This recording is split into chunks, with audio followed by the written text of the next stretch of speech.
Is the host of a tech-focused radio show called The Tech Ranch. He is the guru of geek. On his show, he interviews the brightest of innovators and talks to them about the latest of emerging technologies. He's going to come up here and spill his guts for you now. Ladies and gentlemen, give a warm CES round of applause for Marlo Anderson, everybody. Marlo, how are you? I'm doing fine, Gage. How about yourself? Welcome. Are you staying dry? I am not staying dry. How many of you are staying dry today? No? Oh, few people. How many of you look for umbrellas this morning? Yeah. They're like nowhere. They don't own nowhere them. to be found. Nowhere to be found today. They don't own them. Yeah, there's like 3 of them in all of Vegas. So. Guys, make you feel welcome. All right, thanks everybody. It's exciting to be here in the Accessory Power booth. I was not to give too many plugs, so I'm going to throw a couple in there. You got to check out those keyboards back there. How many of you have ever typed in the dark? If you're like me, you're like pecking, trying to figure out where they're at, right? Those keyboards light up. The keys, the letters light up. I was just impressed with that. And they're cool colors, so you got to go with that. So anyway, my name is Marlo Anderson, again, the guru of geek. If you want to tag me on Twitter, you can do that. Just find me at Guru of Geek. Be happy if you tag me. I'm going to share your stuff out as well, so at Guru of Geek. We're going to talk a little bit about autonomous vehicles today. So how many of you are excited about riding in an autonomous car, self-driving car? How many of you are like, this is the blue screen of death? Nobody? Really? Okay, so I know we're in a little different crowd, but most people when I talk to them, they're very apprehensive about riding in autonomous vehicles, even though they're substantially safer than what we drive today. But have you ever thought about the way you're going to experience that when you drive in the future? You know, if you're actually not driving the car, what can you do? Can you listen to music on headphones? Can you actually work while you're driving down the road? You need to be thinking about those type of things as we're moving forward. I'm just going to kind of paint a little bit of the future of where we're going with things. Drones. You know, you think about drones, for example. How many of you are drone owners right now? Anybody? Got a couple in here, all right. Have you ever thought about that maybe your drones are going to fly themselves for you? You're going to be able to actually program from your smart devices and go pick up your stuff as opposed to Amazon and those other type of companies trying to deliver stuff to you. So you're going to be in the drone market in a couple of years anyway, so you should be getting yourself familiar with those a little bit. How many of you are truck drivers? I knew nobody was going to say yes to that, right? But did you know that we have a shortage of 50,000 truck drivers in this country right now? And that's going to get much larger. So how are we going to fix that problem? Anybody? Autonomous vehicles. That's right. We're going to be platooning, that type of thing, because it's important for us to eat, right? I love to eat. I'm sure you like to eat too. We need to have trucks moving our products down the road. How many of you are accountants? Some of you? Okay. How many of you know people who are going into accounting? I know I'm just kind of going through this stuff real fast here, but so you think about this, right? Most accountants will not have a job in 10 years.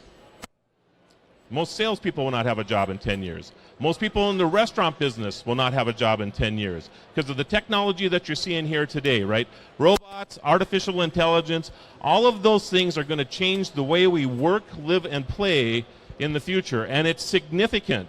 So I have a wonderful story I love to tell, and it's about New York City, 1900. There was a study being done because they were dealing with this huge problem. And the problem was horse manure.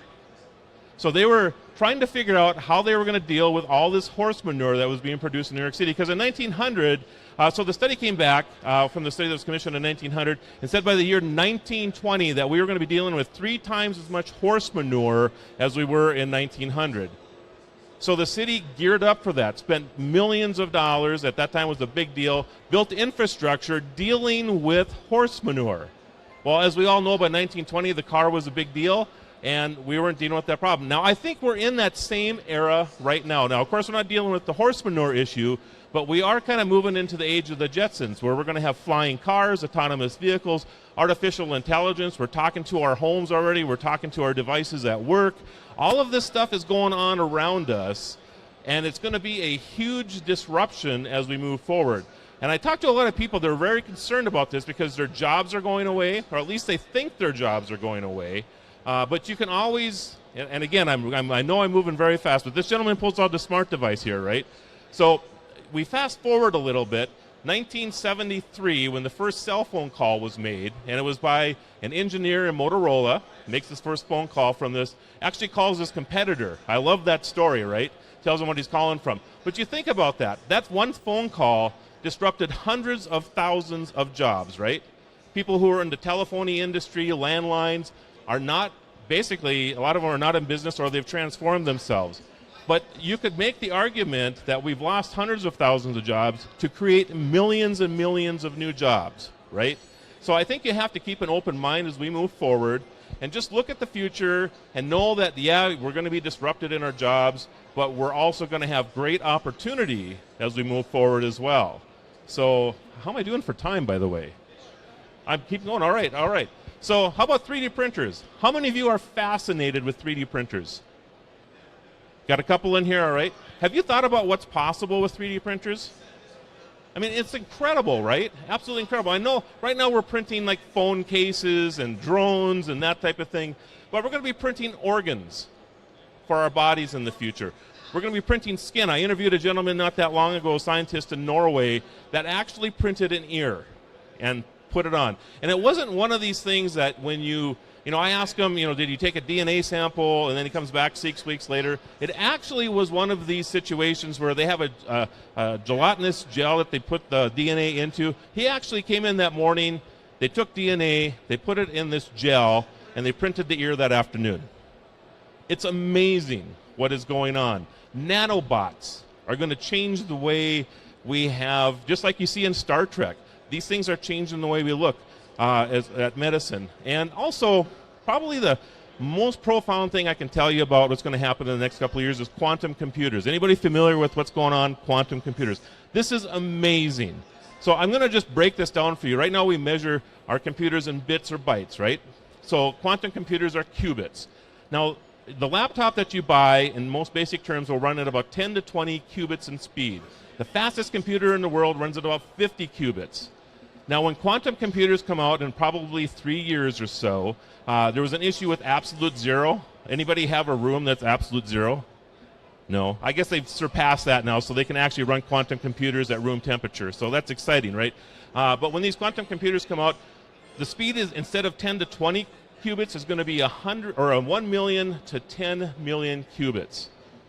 So when you have a computer that's able to run at 100,000 to 1 million times faster than the computers we have right now, what does that change for everything? It means our autonomous vehicles are going to think like this. Our translators, how many of you ever use a translator, right? I mean, you're trying to speak with English to French or whatever. There's quite a lag a lot of times. Imagine a computer or your phone that's 1 million times faster than it is now. So as you're talking English here, it's spitting out French just as fast as you can talk. I mean, these are the things that are going to change. And when you think about what it's going to do in medicine and in the way that we work, I mean, things, AI, artificial intelligence, is just going to go crazy when we have that type of speed. So anyway, any questions from anybody at all? I guess that's my time, everybody. I really appreciate it. Remember, Guru of Geek on Twitter if you want to tag me, all right? Take care, everybody.